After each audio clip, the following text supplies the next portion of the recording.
في سؤال بيجي في دماغ ناس كتير قبل الجواز أو حتى بعده. هو أنا طبيعي إني أبقى خايف من العلاقة؟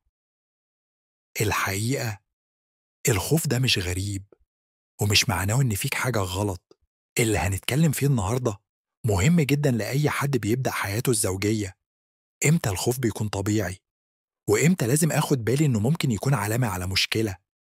ويعني إيه أصلا الخوف من العلاقة؟ الخوف من العلاقة الحميمية مش بس معناها الخوف من الألم أو الفشل، ساعات بيكون خوف من القرب نفسه، أو من فكرة إنك تكون مكشوف قدام حد تاني. الخوف ده ممكن يظهر بأشكال مختلفة: توتر شديد قبل العلاقة، تجنبها بالكامل، مشاعر نفور أو قلق، إحساس بالذنب أو الحرج أو الخجل الشديد. الأسباب بتختلف من شخص للتاني، لكن في شوية أسباب بنشوفها كتير، زي قلة المعرفة.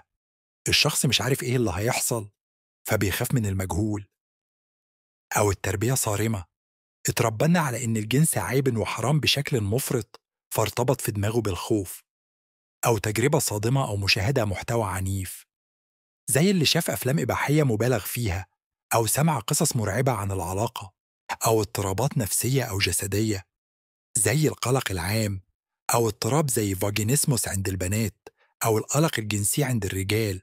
طب إمتى الخوف يبقى طبيعي وإمتى لأ؟ الطبيعي إنك تحس بشوية توتر أو خجل أول مرة، ده مش عيب.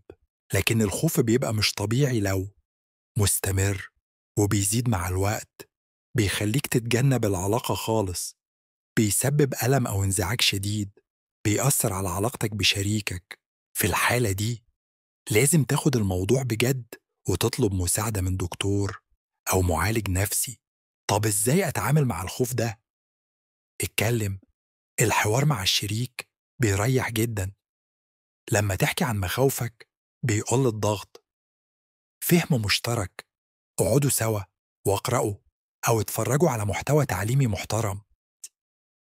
خد وقتك، مفيش جدول زمني محدد، كل حاجة بتحصل بالراحة وبالاتفاق. اطلب مساعدة، الجلسات النفسية مفيدة جدا وبتفرق بشكل مش طبيعي. في الآخر العلاقة الزوجية مش اختبار ومش سباق، هي مشاركة بين اتنين بيحبوا بعض وبيتعلموا سوا، خطوة خطوة. الخوف من العلاقة مش نهاية، ده مجرد بداية لفهم أعمق، والمفتاح دايما هو الفهم والاحترام والحوار.